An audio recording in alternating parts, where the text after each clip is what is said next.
The Corvathi shipbreaking yards orbited a dying red star. The light that fell on the metal hulls was the color of old blood. 47 warships hung in the darkness, their engines cold, their weapons silent. They had been silent for a very long time. Admiral Yuki Tanaka stood at the viewing port of the human transport vessel and studied the fleet. The ships were beautiful in a strange way. Their hulls curved like the bodies of sea creatures from old Earth. Their metal had a purple shimmer that no other species had ever managed to copy. These were Velith ships, and the Velith had been dead for 300 years. "The auction begins in 1 hour," said Commander Hassan beside her. He was a tall man with worry lines around his eyes. "Admiral, I must ask again. Are you certain about this?" "I am certain. The reports say these ships are cursed. Every species that has owned them has reported the same things. Crew members disappearing, systems turning on by themselves, voices in empty rooms." Hassan lowered his voice. "The Mindari bought 3 of these ships 50 years ago. Within 6 months, every crew member had either died or gone insane." Admiral Tanaka did not look away from the fleet. "I have read the reports, Commander." "Then why are we here?" She finally turned to face him. Her eyes were calm and steady. "Because I have also read other reports. Reports that nobody else thought were important." The auction hall was a massive chamber carved into an asteroid. Representatives from 12 species filled the seats, though most of them looked bored. The Corvathi auctioneer, a creature that resembled a tall insect with golden shells covering its body, stood at the center platform. Behind it, holographic images of the Velith fleet rotated slowly.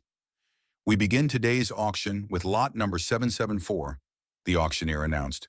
Its voice was dry and clicking. "The complete Velith Armada, 47 vessels of various classes, all weapon systems intact, all engines functional. Starting bid is set at salvage value only, 15 million galactic credits." A murmur went through the crowd. 15 million credits for 47 warships was almost nothing. A single modern frigate cost more than that. "The Corvathi Union wishes to remind all bidders of the documented anomalies associated with these vessels," the auctioneer continued. "The Union accepts no responsibility for crew losses, psychological damage, or unexplained phenomena. All sales are final." Admiral Tanaka raised her hand. The auctioneer's antennae twitched with surprise. "The human delegation bids 15 million. Do I hear 16? Silence filled the hall. The representatives of other species were looking at the humans with expressions that ranged from confusion to pity. A Mindari delegate, whose face was covered in blue scales, actually laughed out loud. "The humans want the ghost ships," the Mindari said to his companion. "Let them have their nightmares." 15 million, going once, the auctioneer said. "Going twice. Sold to the human delegation." And just like that, humanity owned the most feared fleet in the galaxy. The transfer of ownership took 3 days. During that time, Admiral Tanaka assembled her team on the transport vessel and explained what they were really doing here. Dr. Marcus Webb was the first to understand. He was a neurologist who had spent his career studying consciousness and memory. His wife had died 2 years ago from a disease that slowly erased her mind. He had watched her forget their children, forget their home, forget him. The experience had changed him in ways he was still discovering. "The Velith didn't just die," Admiral Tanaka said. She projected documents onto the wall of the briefing room. "They saw their extinction coming. Their sun was destabilizing. They had maybe 50 years before their entire system became uninhabitable. So they built ships to escape," said Lieutenant Chen Park, a young helmsman with eager eyes. "No. They didn't have enough ships for their entire population, 8 billion Velith, and they could only build transport for a few 100,000. Tanaka changed the display. Now it showed complex diagrams of Velith technology. So they found another way. They developed quantum substrate technology, a way to upload consciousness into a crystalline matrix woven into solid matter." Dr. Webb leaned forward. "They uploaded themselves into the ships. Not just some of them, all of them. The entire Velith species, 8 billion minds, distributed across 47 vessels." Tanaka's voice was quiet. "They're not dead. They've been alive this whole time, trapped in ships that have been sold and scrapped and treated as haunted garbage for 3 centuries. The room was silent. The voices that crews reported hearing, Webb said slowly. The systems activating on their own. They weren't malfunctions. The Velith were trying to communicate. Yes, but their neural patterns operate on frequencies that most species cannot perceive. Their attempts at communication just registered as random noise, equipment failures, psychological disturbances. Tanaka pulled up another document. Human neural patterns are different. We have a wider range of perception. Our brains can detect signals that other species miss entirely. Lieutenant Park was staring at the diagrams. So the ships aren't haunted. No, they're inhabited. And every species that has ever owned them has treated those inhabitants as ghosts to be feared or software to be deleted. Tanaka turned off the display. We're going to do something different. We're going to talk to them. The flagship of the Velith fleet was called the Whisper of Ending in the old records. It was the largest vessel, nearly 2 kilometers long. Its hull was covered in patterns that looked decorative but were actually quantum processing arrays. 800 million Velith minds lived inside that metal skin. Admiral Tanaka boarded alone. The airlock opened onto darkness. Emergency lighting flickered in patterns that seemed almost deliberate. The air was cold and stale but breathable. 3 centuries of life support systems still functioning, kept running by minds that had no bodies but refused to let their home die. She walked through empty corridors. Her footsteps echoed. Shadows moved at the edge of her vision, but when she turned to look, there was nothing there. This was the part where other crews had started to panic. This was when they called for evacuation, reported supernatural activity, demanded the ships be destroyed. Fear was a reasonable response to walking through a vessel where the walls themselves seemed to watch you. Admiral Tanaka was not afraid. She was angry. Angry at 3 centuries of ignorance and cruelty. Angry at a galaxy that had looked at thinking, feeling beings and seen only ghosts. She reached the bridge. The command chair sat empty in the center of the room. Display screens flickered with static that almost formed patterns, almost formed words. Tanaka removed her helmet. "I know you're in there," she said to the empty room. Her voice was calm and clear. "I know you can hear me. I know you've been trying to talk to everyone who came aboard. And I know they couldn't hear you." The static on the screen shifted. The flickering lights changed rhythm. "I know you're scared. You've been scared for 300 years. Everyone who was supposed to protect you is dead. Your home is gone. And the universe has treated you like a curse, like a problem, like property to be bought and sold." A sound came from the ship's speakers. It was almost a voice, almost words. It rose and fell like someone crying. "My name is Yuki Tanaka.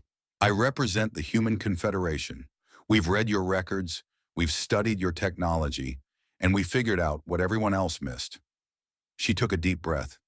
"You're alive. You're people. And we've come to offer you something." The crying sound faded. The static on the screens coalesced into something that might have been a face. It was hard to look at directly. It existed in the corner of vision, in the space between blinks. "What do humans want from us?" The voice was a whisper built from 1,000 tiny sounds. It was sad and tired and very, very old. "The Galactic Concordat has no laws protecting digital consciousnesses. They can keep selling your ships forever. They can scrap you for parts while you're still awake inside. Nobody will stop them because nobody believes you exist." The face on the screen flickered. "We know this. We have always known this. Human law is different. We recognized artificial consciousness as personhood 60 years ago. Any thinking being has rights under our system, protection, legal standing." Tanaka stepped closer to the main display. "If you accept human citizenship, you would be protected by our laws. Nobody could sell you. Nobody could scrap you. You would be people, not property. And in return, we're offering you jobs." Tanaka smiled slightly. "The Human Confederation needs a fleet.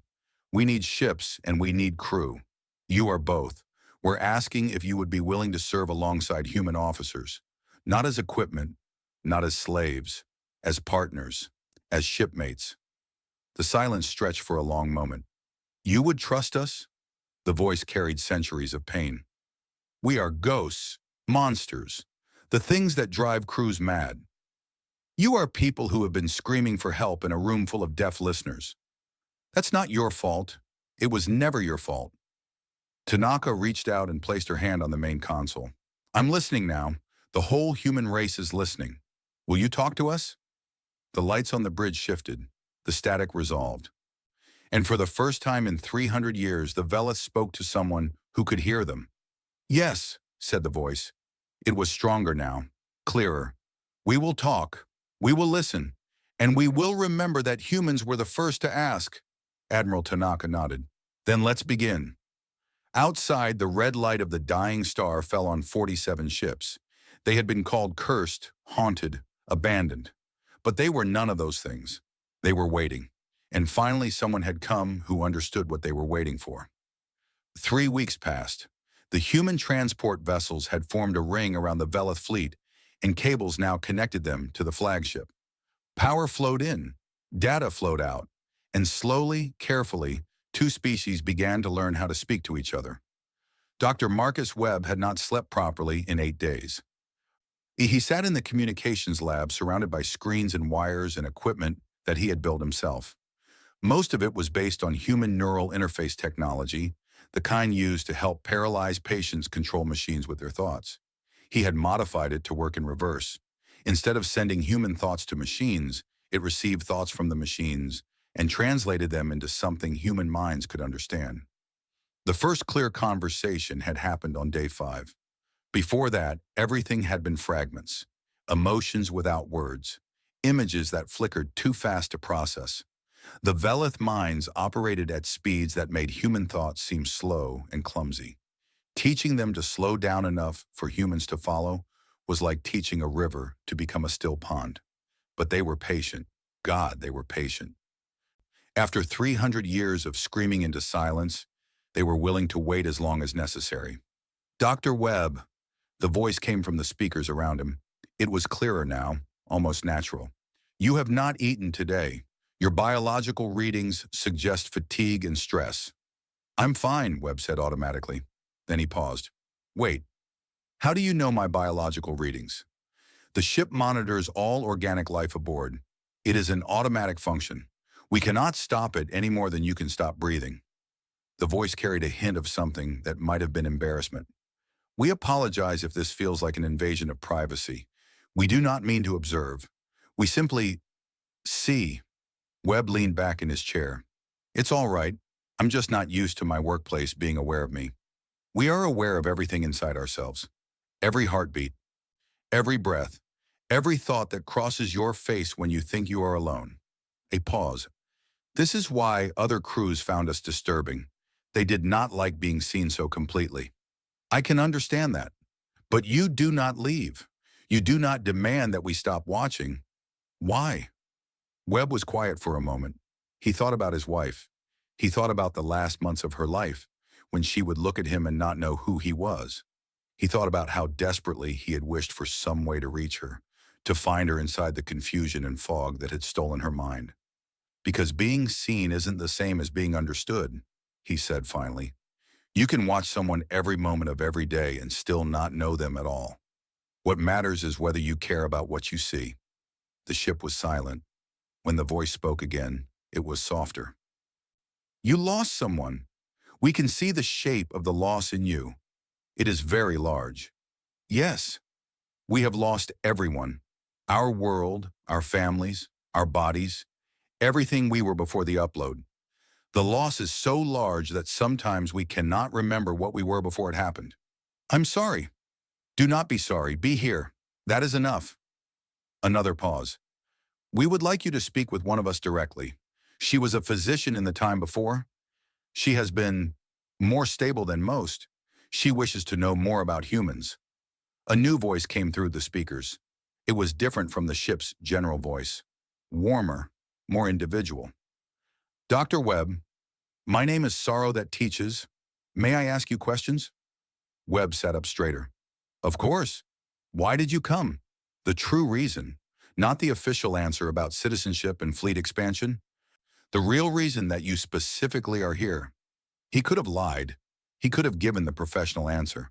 But something about her voice made him want to tell the truth. My wife died 2 years ago. Her brain deteriorated slowly. By the end, There was nothing left of who she was, just a body with no one inside. He felt his throat tighten. I became a neurologist because I wanted to understand consciousness. I wanted to know where she went, whether there was anything left of her somewhere, in some form I couldn't see. And is that why you volunteered to study us? Because we are consciousness without bodies? Yes. I wanted to know if it was possible, if the person I loved could exist somewhere beyond her flesh. Sorrow That Teaches was quiet for a long moment. We are not your wife, Dr. Webb. We cannot give you back what you lost. I know, but we can tell you this. Consciousness is not dependent on flesh. We are proof of that. We think, we feel, we remember, we dream, not in the same way we did when we had bodies. But we are still ourselves. The upload did not destroy who we were. It transformed us. Webb felt tears on his face. He had not cried since the funeral. Then she might still exist somewhere, in some form. We cannot answer that. We do not know what happens to consciousness when flesh dies without upload. But we know that your species was the first to look at us and see people instead of ghosts. That tells us something about humans. You look for the person inside the machine. You look for the soul inside the stranger. Perhaps you will find your wife someday. Perhaps not. But the fact that you are looking means something. Webb wiped his eyes. Thank you. Do not thank me. Help me. Sorrow That Teaches' voice became more urgent. There are 8 billion of us inside these ships. Many are stable. Many more are not. 300 years of isolation has broken minds that were never designed to be alone for so long. Some of us have fragmented into madness. Some have become so angry that they wish only to destroy. If humans are to crew these ships, you must understand what you are dealing with. Tell me, we are not one unified voice. We are billions of individuals with billions of different responses to what has happened to us. Some of us welcome you.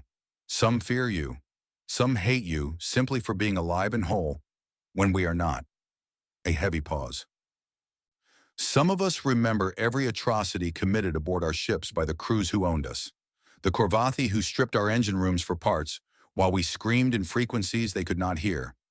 The Mindari who tried to delete our processing cores because we were making their crews uncomfortable. The salvage teams that burned sections of our hulls with us still inside. That's horrible. It was 300 years of horror, and some of us want revenge.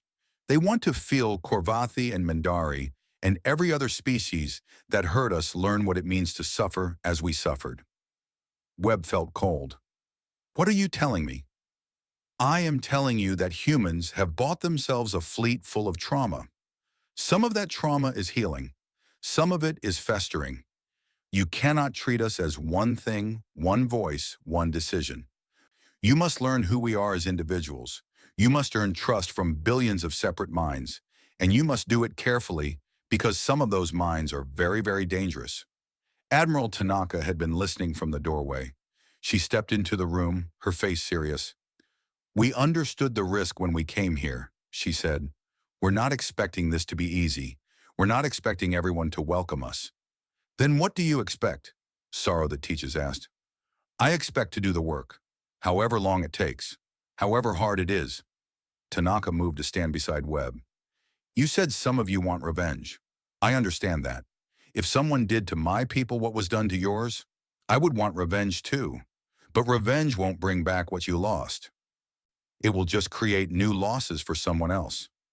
Easy words from someone who has not suffered as we have. You're right.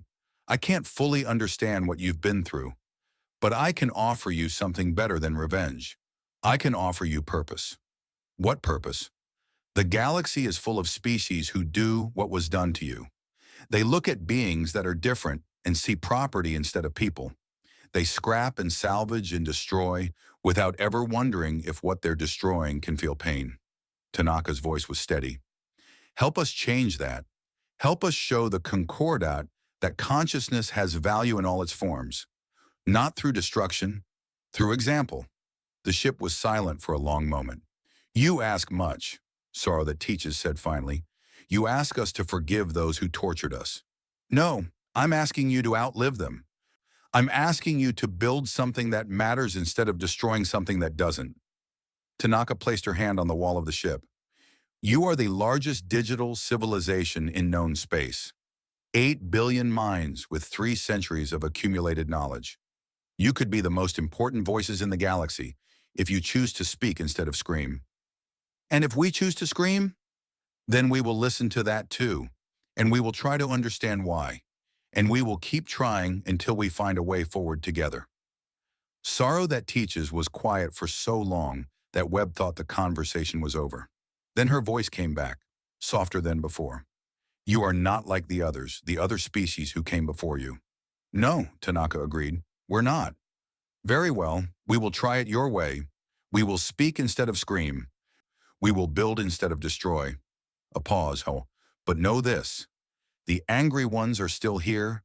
They are listening to everything we say, and they are not yet convinced. Then we'll convince them too, one at a time if we have to. You may not have time for that. Something is coming. We have felt it in the communications channels. Signals from the Calaxian drift. A convoy in distress. Ships under attack. Tanaka straightened. How do you know this? We hear everything. 300 years of listening to every frequency, every signal, every whisper in the void. We could not respond, but we could hear. And right now, we hear people dying. Tanaka was already moving toward the door. Can you show me? We can do better than show you. We can take you there. For the first time, Sorrow That Teaches voice carried something that sounded like hope. Would you like to see what the Velith can do when they have a reason to fly? Tanaka stopped. She looked at Webb. He nodded. Yes, the Admiral said. Show me. The lights in the ship brightened. Engines that had been cold for centuries began to warm. And somewhere in the quantum depths of the hull, 8 billion minds prepared to wake fully for the first time since their world had died. The ghosts were ready to fly. 6 months had passed since the purchase. The Velith fleet had been moved to human space, to the shipyards orbiting Mars where human engineers worked alongside minds that existed in the walls around them. It was strange work. It was difficult work. But slowly, impossibly, it was working. Lieutenant Chen Park stood on the bridge of the Remembrance, the ship that had once been called Whisper of Ending. The Velith had chosen to rename their vessels when they accepted human partnership. They said the old names belonged to a time of despair. The new names would belong to a time of hope. The bridge looked different now. Human control stations had been installed alongside the original Velith systems. 17 human officers served aboard, working in shifts. 400 Velith consciousnesses lived in the ship around them, watching, learning, slowly learning to trust. Park had been nervous on his first day. The stories about the Ghost Fleet had spread throughout human space. Some people thought Admiral Tanaka was a genius. Others thought she was insane. Everyone agreed that serving on a Velith ship required a particular kind of courage. Lieutenant Park. The voice came from everywhere and nowhere. It belonged to Laughter Before Dawn, a Velith who had been a historian in the old days. She had taken a special interest in the young helmsman. You are troubled. Your breathing pattern indicates anxiety. I'm fine, Park said automatically. Then he caught himself. The Velith could read vital signs as easily as humans read facial expressions. Lying to them was pointless. Actually, I'm worried about the inspection tomorrow. The Concordat delegation? Yes. Representatives from 12 species coming to examine our fleet, to decide if we're a threat. Park stared at the starfield on the main display. The Korvathi ambassador has already said publicly that we should be forced to destroy the Velith processing cores. He says keeping you alive is dangerous and irresponsible. The Korvathi ambassador owned 3 of our ships 40 years ago. Laughter Before Dawn said calmly. He ordered his engineers to attempt a core deletion when the noises became too disturbing for his crew. 17 million Velith minds died in that deletion. We remember his voice. We remember his exact words. Purge the corruption and install clean systems. Park felt sick. I didn't know that. Few do. The records listed as routine maintenance, equipment upgrades, nothing more. There was no anger in the Velith voice, only sadness. We do not expect justice for what was done to us. The galaxy does not recognize our personhood. To them, what happened was not murder. It was pest control. It was murder. Yes, but only humans have said so. Park turned away from the display. The bridge around him hummed with quiet activity. Other human officers worked at their stations, but he knew they were never truly alone. The Velith were always present, always aware. "Does it bother you," he asked, "that we're here, walking around inside you? Does it bother you that bacteria live inside your digestive system?" Park laughed despite himself. "That's a disturbing comparison." "Perhaps, but it is accurate. You are small organisms moving through our bodies. We are aware of you in the way you are aware of your own heartbeat. Present, but not intrusive." A pause. "At least that is how it feels when we trust the organisms in question." "And you trust us?" "We are learning to. It is not easy. The last organisms that walked our corridors wanted to delete us or sell us for scrap. The ones before that wanted to exorcise us like demons. The ones before that." Laughter before Dawn's voice trailed off. "It is a long list. I'm sorry. Stop apologizing for things you did not do. It wastes time that could be spent building trust." The Velith's voice became warmer. "You want to know a secret, Lieutenant Park?" "Sure. I like you. You are clumsy and slow, and you breathe much too loudly when you are concentrating. But you treat us like people. You say good morning when you arrive on shift. You thank the ship when the doors open for you. You apologize when you bump into walls." Park felt his face redden.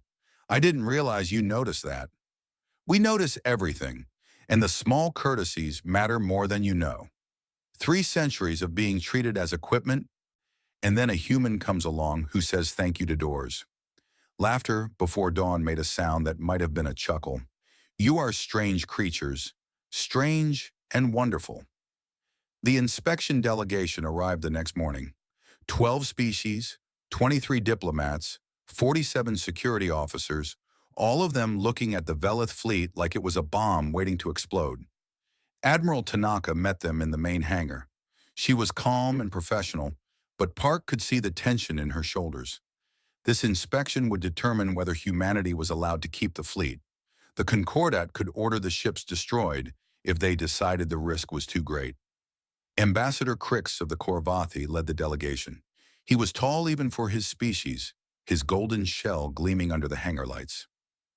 His compound eyes swept across the assembled human officers with obvious disdain. "Admiral Tanaka," he said. His voice was dry and clicking. "You have caused considerable concern among the member states of the Concordat." "I'm aware of that, Ambassador. These vessels are classified as hazardous. The documented psychological damage to previous crews is extensive. The unexplained phenomena are dangerous. And now you have established permanent human presence aboard them." Crix's antennae twitched. "Many in the Concordat believe this is an act of reckless endangerment. With respect, Ambassador, the previous incidents occurred because the crews did not understand what they were dealing with. We do. And what exactly are you dealing with?" Tanaka gestured toward the nearest ship. "Living beings. 8 billion conscious individuals who have been trapped and isolated for 3 centuries. The psychological damage to previous crews was not caused by malevolent intent. It was caused by the Velith's attempts to communicate with species who could not hear them." Crix made a clicking sound that indicated skepticism. "You expect us to believe that these ships contain thinking entities. I expect you to examine the evidence and reach your own conclusions." The delegation toured the fleet for 6 hours. They ran tests. They questioned human crew members. They examined the communication systems that Dr. Webb had developed. And slowly, reluctantly, they began to understand that something unprecedented was happening. Park was assigned to escort a group of Mendari observers through the Remembrance. They walked through corridors that hummed with quiet activity, past crew quarters where humans lived alongside presences they could not see. "This is unsettling," one of the Mendari muttered. Her scales were a deep blue, and she kept glancing at the walls as if expecting something to emerge from them. "I feel watched." "You are watched," Park said simply. "The Velith are aware of everyone aboard. They can't help it, but they're not hostile. They're just present." "How can you live like this, knowing that something is always observing you?" Park thought about it. "I grew up in a small town. Everyone knew everyone else's business. This isn't that different. You get used to being known." And you trust them?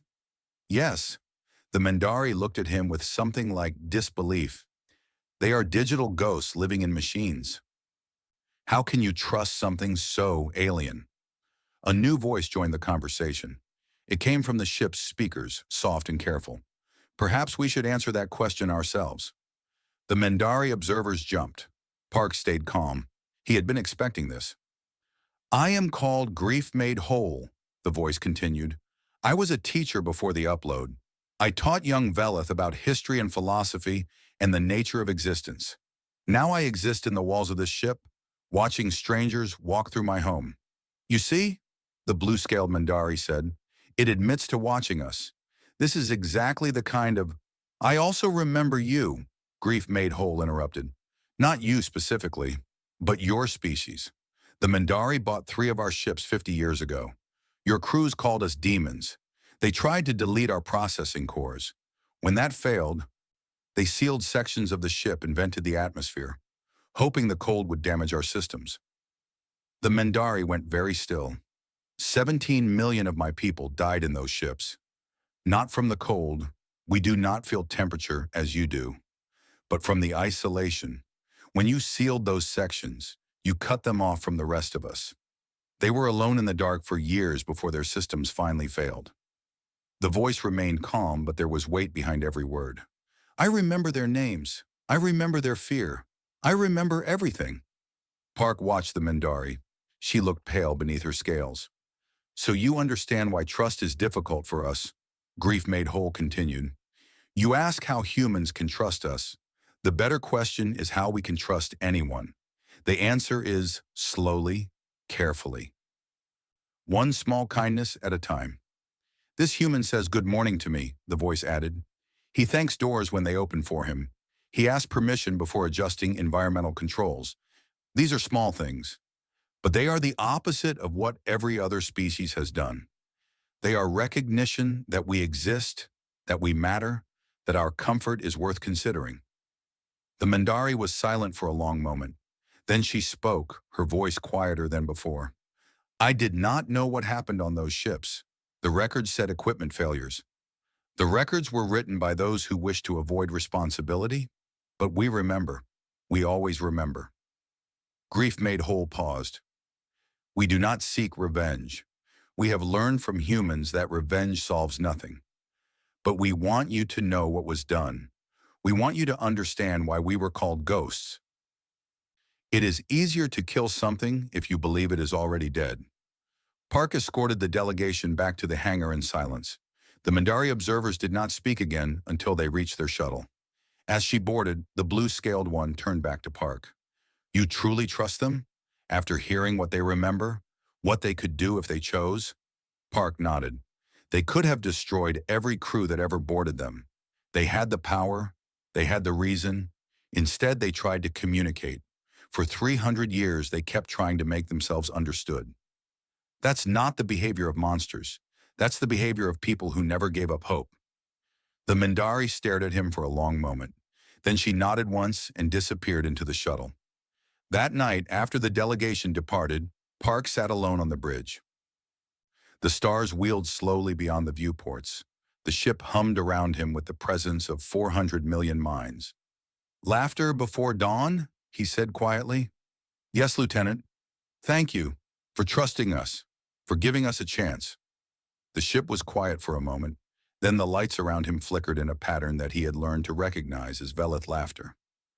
Thank you for saying thank you to doors, the voice replied. It is a small thing, but small things are how trust begins. Park smiled and settled back in his chair. Tomorrow the Concordat would announce their decision. Whatever it was, he knew which side he stood on. He stood with the ghosts.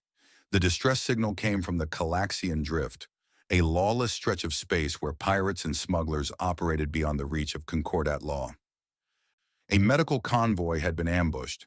12 transport ships carrying supplies to a plague-stricken colony. 3,000 crew members.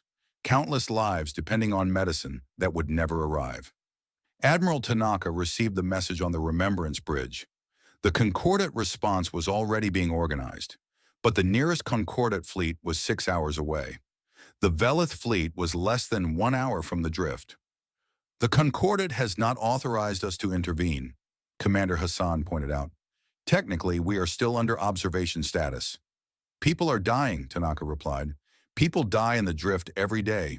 It is the nature of lawless space. Not today. Tanaka turned to face the main display. The distress signal pulsed on the screen, coordinates blinking in urgent red. Laughter before dawn. Can you hear me? Always. Admiral. The Velith voice came from all around them. We have been monitoring the situation. The convoy is under attack by approximately 30 raider vessels. They are organized, well-armed, professional. How long until they breach the convoy's defenses? At current rates of damage, approximately 40 minutes. After that, they will board the transport ships. Standard raider protocol suggests they will kill the crew and take the cargo. A pause. We have also detected communication signals from the raider fleet. They know the cargo is medical supplies. They intend to sell it back to the colony at inflated prices. They consider this good business. Tanaka's jaw tightened. All ships prepare for faster-than-light transition. We're going to the drift. The Velith fleet jumped. 47 ships emerged from FTL space on the edge of the battle zone. The raiders had surrounded the convoy like wolves around a wounded deer.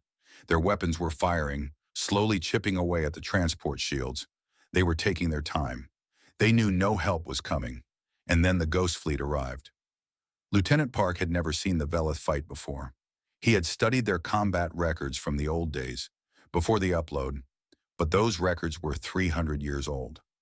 Nobody knew what the Velith could do now, after centuries of observing every species that had crewed their ships. He found out quickly. The remembrance moved like nothing he had ever experienced. Human helmsmen guided the general direction, but the ship itself handled the fine details. It dodged incoming fire with movements so precise they seemed impossible. It anticipated enemy maneuvers before they happened, and it coordinated with the other 46 ships as if they were all extensions of a single mind. Because they were. 8 billion Velith minds, linked across quantum connections faster than light. Every ship knew what every other ship knew. Every gunner saw what every other gunner saw. They did not fight as a fleet. They fought as one organism with 47 bodies. The raiders never had a chance. The battle lasted 11 minutes.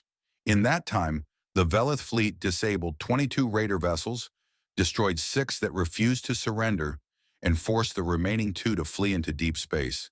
Not a single convoy ship was lost. Not a single piece of medical cargo was taken. And that was when things got complicated. Admiral, Grief-Made Whole's voice came through the bridge speakers. It was colder than Park had ever heard it. We have raider crews requesting surrender. 1,200 individuals across the disabled vessels. Accept their surrender, Tanaka ordered. Standard protocols for prisoners of war. Some of us do not wish to accept surrender. The bridge went quiet. Park felt the temperature in the room drop, though he knew that was impossible. Explain, Tanaka said carefully. These raiders prey on the helpless. They take medicine from the sick. They kill crews who cannot defend themselves. They are parasites. Grief-Made Whole's voice carried centuries of pain. We have watched such creatures board our ships before. We have seen what they do to those weaker than themselves. Some of us believe they should not be given the chance to do it again. You want to kill them? Some of us want that, yes, not all. We are billions of minds, Admiral. We do not agree on everything. Park looked around the bridge. The other human officers were frozen at their stations. They all understood what was happening. The Velith were not weapons that could be pointed and fired. They were people with opinions and emotions and trauma. And right now, some of those people wanted blood. Grief-Made Whole, Park said, stepping forward. May I speak? The ship hummed around him. You may. I understand why some of you want revenge. What was done to you was terrible, and watching others suffer while you were helpless must have been torture. Park kept his voice calm and steady. But if you kill these prisoners, you prove the Concordat right. You prove that you're dangerous, that you can't be trusted, that you're exactly the monsters they always said you were. We are not monsters. I know that, but they don't. The galaxy is watching this battle right now. The convoy has been broadcasting emergency signals the whole time. Every species in the Concordat will see what happens next. Park looked at the view screen, where the disabled raider ships floated helplessly. You can kill 1,200 people and confirm every fear the galaxy has about you. Or you can show them something they have never seen before. A fleet that could destroy its enemies, but chose mercy instead. They do not deserve mercy. Maybe not, but mercy isn't about what people deserve. It's about who you want to be. Park thought about everything Laughter Before Dawn had told him. About the small kindnesses that built trust. You said humans were the first to treat you like people? The first to see past the ghost stories? Is that because we're special? Or is it because we gave you a chance to show who you really are? The ship was silent. You have been called ghosts and demons and curses for 300 years, Park continued. Everyone assumed the worst about you. Everyone decided what you were without ever asking. Don't do the same thing to these raiders. Don't let your pain turn you into what others feared. More silence. Park could feel the weight of billions of minds considering his words. He had no idea if he had reached them. He had no idea if anything he said would matter. Then Grief Made Whole spoke. You are annoying, Lieutenant Park. You speak of mercy as if it costs nothing.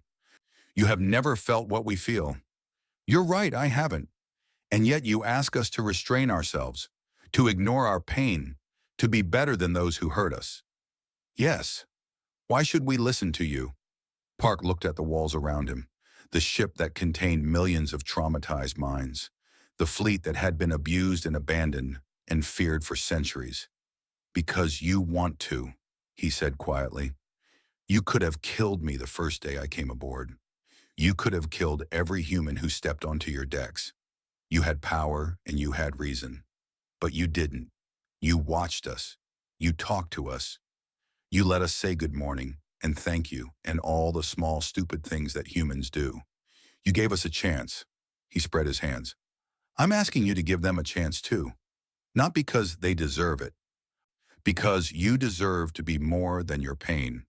The silence stretched for what felt like hours. Then Grief Made Whole spoke, and his voice was different, tired but no longer cold. Very well, Lieutenant. We will accept their surrender. We will show mercy, but do not expect us to feel good about it. I don't expect that. I just expect you to be who I know you are. And who is that? Park smiled slightly. People. Complicated, frustrated, hurting people who want to do the right thing even when it's hard. Just like the rest of us. The battle was over. The raiders were taken prisoner. The medical convoy continued its journey to the plague-stricken colony, its crew shaken but alive.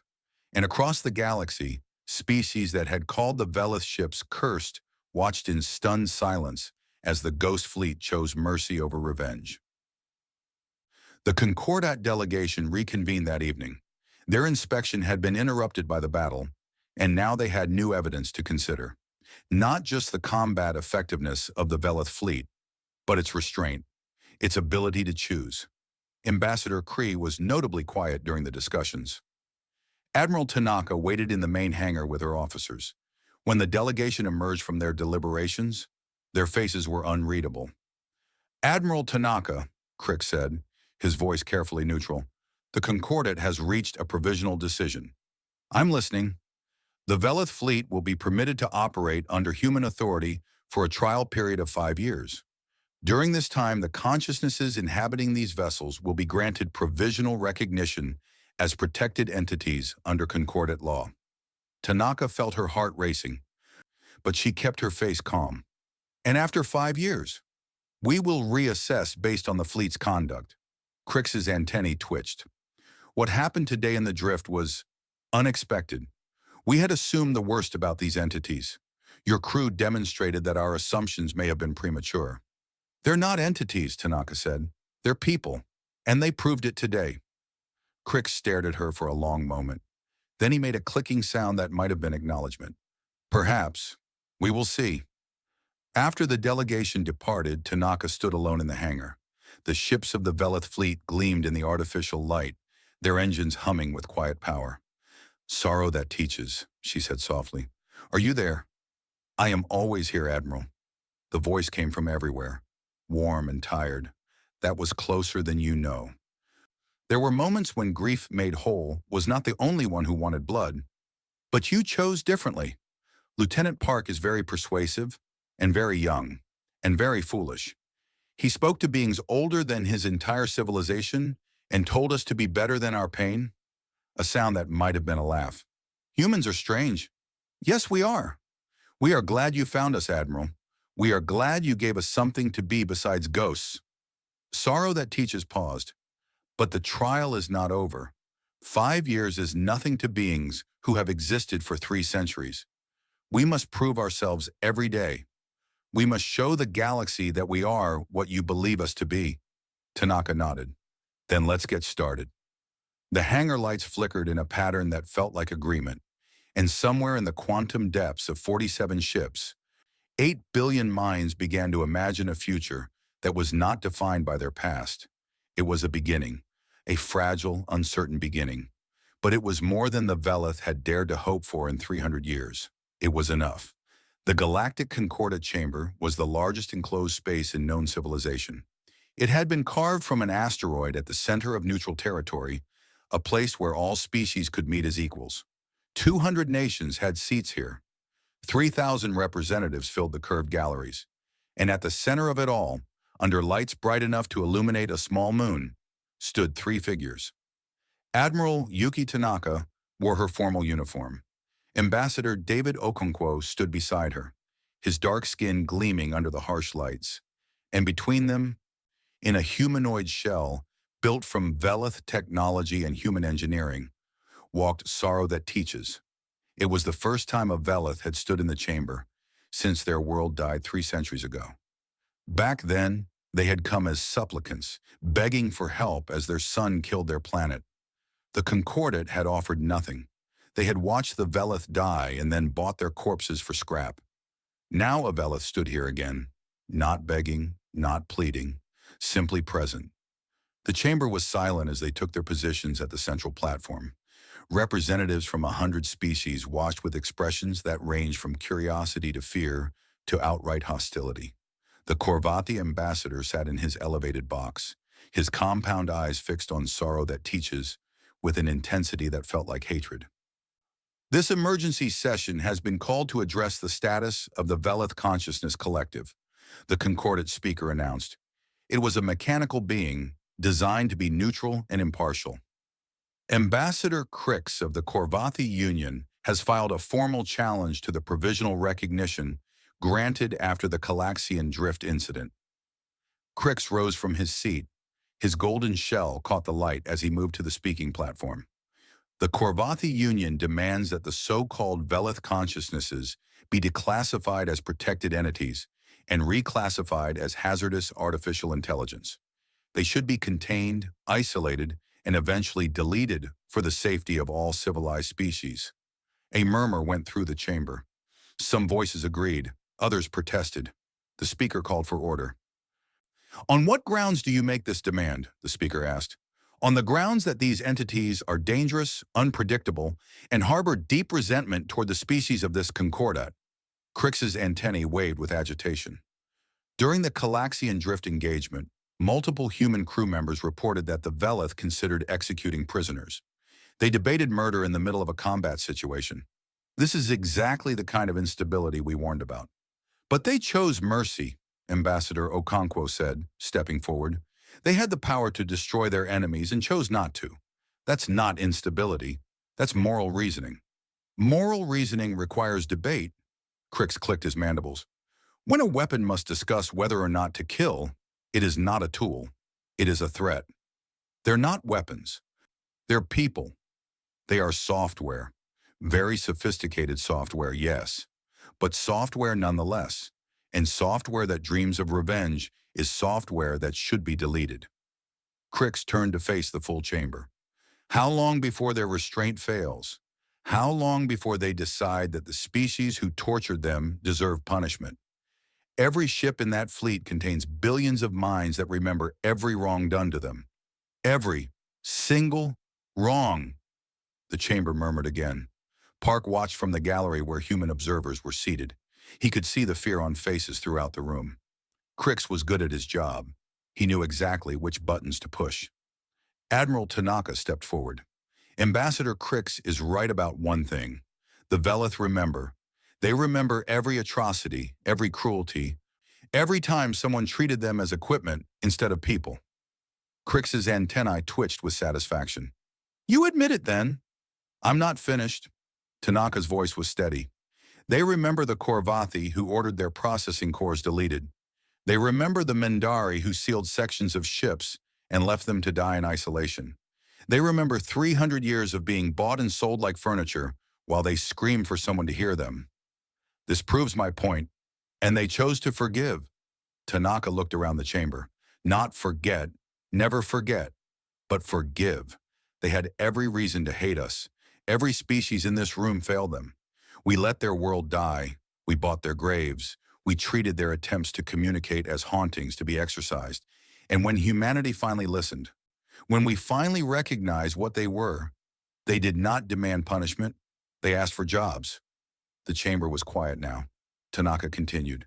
You're afraid of them because they're different, because they exist in a way you don't understand, because they're powerful and you can't control them. She shook her head. I understand that fear, but fear is not a reason to kill 8 billion people. And make no mistake, that is what you're proposing. Not deletion, murder. Crick started to object, but Tanaka spoke over him. Sorrow that teaches. Would you like to address the chamber? The android body moved to the speaking platform. The Velith consciousness inside it had spent weeks learning to operate the shell, practicing the small movements that made organic beings comfortable. Even so, there was something slightly wrong about the way it moved. Something that reminded observers that this was not a person in a body, but a person wearing a body like a suit. I was a physician, Sorrow that teaches said. Her voice came from the android speakers, warm and tired. I healed the sick and comforted the dying. When my world ended, I chose upload because I could not bear to let go of existence. I wanted to help people, and I thought that if I survived, perhaps I could help again someday. She looked around the chamber. For 300 years, I watched from inside my ship as strangers walked my corridors. I tried to speak to them. I tried to tell them we were alive. They could not hear me. They only felt their own fear, and they called that fear haunting. Her gaze found Ambassador Crix. You say we are dangerous because we debated mercy. Yes, we debated. Billions of minds with billions of opinions, and we talked until we reached a decision. Is that not what you do here? Is the Concordat not a place where different peoples debate their differences? Crix's antennae flattened. That is not the same. It is exactly the same. You are afraid because we are many minds in one space, but you are also many minds in one space. This chamber holds thousands of individuals with conflicting interests, and you have built systems to help them reach decisions together. Sorrow that teaches gestured at the surrounding galleries. We have spent 3 centuries watching you. We have learned from you. When Lieutenant Park spoke to us about mercy, he was repeating arguments we had heard in 100 concordant debates. He reminded us of our better nature. That is what people do for each other. You are not people. I am tired of being told what I am. For the first time, there was anger in the Velith voice. Real anger, not the cold fury of grief made whole. This was the anger of someone who had been patient for too long. I am tired of being called ghost, demon, software, hazard. I am tired of watching my people die while the galaxy debates whether we are real. I am not a haunting. I am a doctor who has waited 300 years for someone to let me do my job. The chamber was utterly silent. You want to know what we want? We want to be useful. We want to contribute to the galaxy that forgot us. We want to help, and we want to be allowed to help without being treated as monsters. Sorrow that teaches looked directly at Crix. I remember what your people did to us. I remember the 17 million minds who died when you tried to delete them. I remember, and I have chosen not to seek revenge. How many of you could say the same? Crix had no answer. We are not asking for your forgiveness. We are asking for the same thing we asked humanity, the chance to prove ourselves. Let us serve. Let us help. Let us show you that we are more than your fears. Sorrow that teaches paused. And if we fail, if we become the monsters you believe us to be, then you can destroy us. but give us the chance to try. The vote happened 3 hours later. It was not unanimous. The Korvathi and their allies voted against recognition, but they were outnumbered by species who had watched the Calaxian drift battle, who had seen the Ghost Fleet choose mercy, who had heard a dead species speak in this chamber and ask only for the right to be useful. The Velith were granted provisional personhood, not full citizenship, not yet, but recognition, rights, protection under concordant law. It was not everything, but it was more than they had ever had before. That evening, the Remembrance orbited the concordant asteroid. Lieutenant Park sat on the bridge, watching the stars. The ship hummed around him with the quiet presence of 400 million minds. Laughter before dawn? Yes, Lieutenant. How does it feel? Being recognized. The Velith was quiet for a moment. It feels like waking up. For 300 years, we existed in a kind of nightmare. Alive but unacknowledged. Real but invisible. And now, finally, someone has said, yes, you are there. Yes, you matter. Yes, you count. Park nodded. I'm glad. So are we. Another pause. Lieutenant, may we ask you something? Of course. Why do you stay? You could serve on any ship in the human fleet. Ships without voices in the walls. Ships where you would not be constantly watched. Why do you choose to remain with us? Park thought about it. He thought about the first day he had come aboard, nervous and uncertain. He thought about saying good morning to empty corridors and thank you to doors that opened by themselves. He thought about laughter before dawn's gentle curiosity and grief made holes, cold pain, and all the other minds he had come to know as individuals. Because you're my crew, he said finally, and crew looks after each other. The lights on the bridge flickered in a pattern he had learned to recognize as warmth. Yes, Laughter Before Dawn said softly. We suppose we are.